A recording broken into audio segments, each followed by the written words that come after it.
Yeah. Now, there's a tabletop game that everyone can play of any age, and I'm going to ask you to partake in this. OK. I'm going to show you some objects now, visually on the screen. Oh, I want you to look at those and then try... I'm going to ask you in a few moments to recall as many as you can. Right, OK. So I'll give you a little time. All right, Looked then. at those? It's yeah? not going to... Oh, OK. OK, so viewers at home can also take a look. Yeah, let's everybody do it too. as well. But let's go on to the next question. Thank you very much for that. We've got another question from Jean.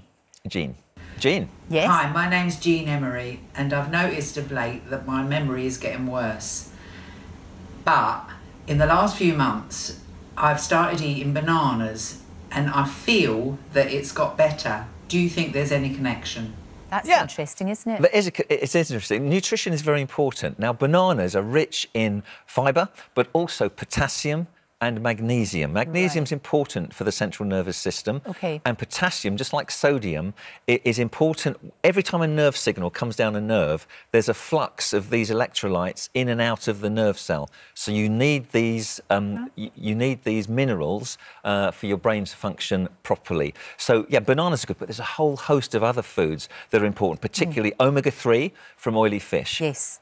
Red meats and yeast, which give you B12, and also B3 and B6 vitamins are important. Right. You need protein, you need fat. Protein to make the neurotransmitters, which make the connections work. You need things to enable you to use those proteins. For example, other vitamins are important in that regard. Omega-3, I've already mentioned. But those things are vital. Vitamin D as well is known to reduce depression and dementia, so helpful. Yeah. Finally, no, it makes sense. Finally, we've got a question from Maggie before we go back to the memory game.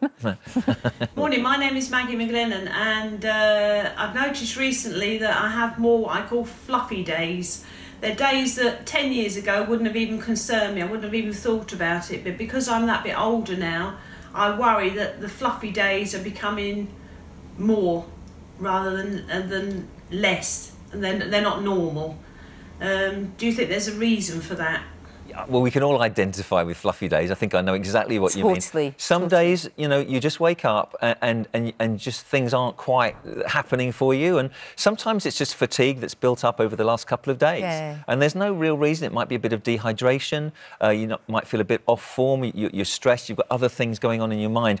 And you can't recall information because it was never stored in the first place. If you were distracted, something you wanted to remember, it never registered. You can't recall something you didn't register. Sure. So don't worry about those fluffy days. If it's concerning you, write things down if it makes it easier. Go and talk to your doctor and explain more about what you're noticing.